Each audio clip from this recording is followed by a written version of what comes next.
네, 어제 강론 때는 이제 미사는 이제 크게 말씀 전례와 성찬 전례로 이루어진다 말씀드리면서 성찬 전례가 먼저냐 말씀 전례가 먼저냐, 근데 사실 좀 더 중요하다고 생각하는 거는 교회 이 부활의 정점인 이 성체 성사가 좀 더 우위에 있다. 근데 말씀 전례를 잘 준비해야 성체 성사 안에서 받는 은총의 효력이 더 크다. 그렇기 때문에 적어도 집에서 오실 때, 미사를 오실 때는 복음, 적어도 복음만이라도 한 3번 정도는 이상은 이제 읽고 오시는 게 좋다라는 말씀 이제 어제 드렸습니다. 좀 읽고 오셨는지는 모르겠습니다만은 어쨌든 어제 말씀드렸기 때문에 그래도 노력은 하셨을 거다, 이런 이제 예상을 해보게 됩니다. 그래서 이제 미사에 오시기 전에는 항상 좀 그런 준비들을 잘 하셨으면 좋겠습니다. 말씀 전례가 잘 될 때 성체성사가 더 크게 다가오고, 내가 저 말씀에 있던 그분을 내 안에 모시는구나 라고 하는 그 큰 마음으로 모실 때 은총이 커지게 되는 거죠. 근데 그렇지 않고 그냥 대강 와서 때우면은 그냥 때우는 정도의 은총, 근데 준비를 해오면은 그만큼의 것들이 좀 달라지게 되는 거죠. 어제는 그 말씀 드렸습니다. 그래서 다시 한번 상기시켜 드리는 차원에서 말씀 좀 드렸습니다. 이제 어디 가면은 뭐 요즘은 많지는 않은데 예전에 보면은 어디 가면 노래를 해야 되는 경우들이 이제 있어요. 근데 뭐 예전에 노래방 생겼을 때 노래방 많이 가셨잖아요. 신부님들도 신자분들하고 많이 가시고, 또 아니면은 뭐 특별한 일 있으면은 노래를 이제 뭐 시키고, 잘하든 못하든 뭐 앞에 나와서 잘하면 잘하는 대로 좋고 못하면 못하는 대로 재미있으니까 이렇게 보시고, 잘하면 잘하는 대로 또 못하면 못하는 대로 꼭 앵콜을 또 하시잖아요. 그래서 앵콜을 하고, 그래서 저도 보통 한 5곡 정도는 언제든지 부를 준비를 하고 다니고 있습니다. 그래서 처음 이걸로 해서 이렇게 갔다가 뭐 땡기면 2곡 더 해야지, 뭐 이런 이제 나름대로의 시나리오를 가지고 이제 삽니다. 그래서 언제든지 시키시면은 3곡은 언제든지 할 수 있다. 걱정하지 마시고 시켜라. 뭐 이런 말씀 드립니다.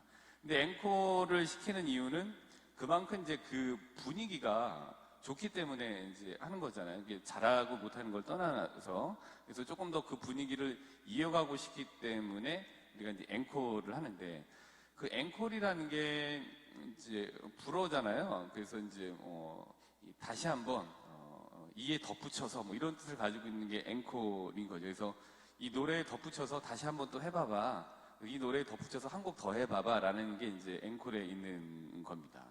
근데 저희가 이제 이 미사를 쭉 하다 보면은 대부분이 다 노래로 이루어져 있습니다. 입당성도 그렇고 자비성도 그렇고 대영광성도 그렇고 그다음에 복음 하나성도 있고 거룩한 시도다도 있고, 그다음에 신앙의 신비어도 있고 주님의 기도도 있고, 이런 이제 여러 가지 영성체성도 있고, 이렇게 다 사실은 노래로 이루어진 건데, 요즘 이 부활 대축일 또 부활 8부 동안에 저희가 이제 특이할 만한 사항을 보면 이제 부속가라는 게 있잖아요. 부속가를 하시잖아요. 그래서 이제 1독서하고 화답성 하시고, 그다음에 2독서하고 부속가하고 알렐루야하고 복음을 들으시는데, 원래 순서는 그렇게 되어 있지는 않습니다. 원래는 이제 1독서 있고 화답성, 그다음에 2독서 있고, 그다음에 알렐루야, 그다음에 알렐루야에 붙여서 부속가를 하는 걸로 이제 원래 형식은 그렇습니다. 즉 부속가는 알렐루야, 그러니까 부속가는 앵콜이라고 생각하시면 돼요. 그러니까 알렐루야를 이렇게 했는데 너무 좋은 거예요. 기쁘고. 그러니까 알렐루야에 덧붙여갖고 더 하고 싶어서 만들어진 게 부속가예요. 그래서 알렐루야에 덧붙인 딸린 노래가 부속가였고, 그다음에 알렐루야 다음에 하는 거고, 지금 형식이 좀 바뀌었지만 그렇다라는 거를 기억해 주시면 됩니다. 부속가는 앵콜이다라는 거예요. 왜냐하면 이제 오늘 부속가만 말씀드리려고 하는데요.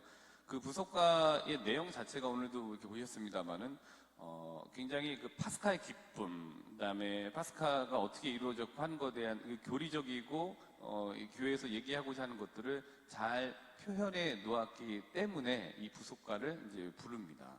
그래서 이제 예전에는 이제 5개 부속가가 있었어요. 그래서 뭐 부활대축일부터 시작해 갖고서 쭉 있었는데, 장례미사에도 이제 부속가를 이렇게 했었습니다. 근데 이제 장례미사의 특성이 사실 종말하고 심판, 이게 장례미사, 여기 이 내용이 있는 거잖아요. 근데 파스카 같은 경우하고는 이제 내용이 잘 맞지가 않으니까 장례미사 때 했던 부속과는 이제 제외시키고, 4개에만 이제 하죠. 근데 특별히 부활대축이라고 성령 강림 대축일에는 이 부속화는 의무로 바치게 되어져 있고, 나머지는 자유롭게 바칠 수 있습니다. 그래서 부활대축일 날은 의무적으로 제가 바쳤고, 메인 사책을 보시더라도 거기에 보면은 부석가에 보면은 이거는 부활 8부 축제 기간 동안에 자유롭게 바칠 수 있다라고 25면을 참조하라 이렇게 나와져 있잖아요. 그러니까 이 기간 동안에 자유롭게 하실 수가 있고, 부활 대축일과 성령 강림 대축일에는 이제 이걸 의무적으로 이제 바쳐야 되는 겁니다.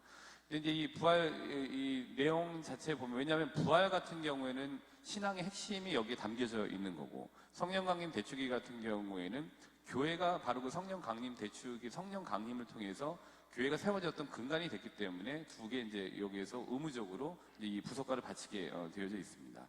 이 앵콜과 같은 이 부석가는 교리적으로 굉장히 이 교리 내용 가르치기에 유용했기 때문에 붙여놓은 거죠. 그래서 이가 이제 어떤 가락이 있으면은 그 가락에 어떤 이제 가사를 붙여서 외우면은 굉장히 좀 쉽게 그 내용이 전달되고 쉽게 외우게 되고 이런 효과가 있잖아요.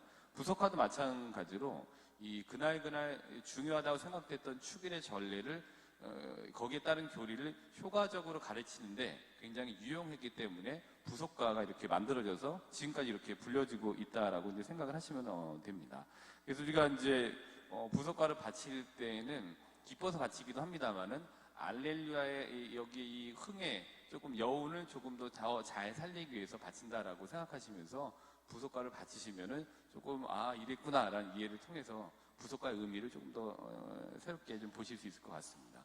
그런 의미에서 이제 부석가의 내용을 이렇게 좀 잘 한번 읽어보세요. 그 안에 내용을 이렇게 보시게 되면은 파스카에 대한 얘기, 또 부활하셨을 때의 모습, 그 일련의 과정들이 이 부석가에 굉장히 잘 나타나져 있습니다. 그래서 우리가 부활 8부 축제를 지내면서 부석가가 하나라는 게 있는데 그동안 그냥 이게 뭐 큰 축일이니까 했었지라고 생각하시기보다는 이러이러한 의미가 있었고 이래서 이렇게 됐구나, 여기는 어떤 거구나라는 이해를 하시면서 우리의 부석가를 잘 바치시면은 부활 8부 축제를 조금 더 의미 있게 보내실 수 있을 것 같습니다.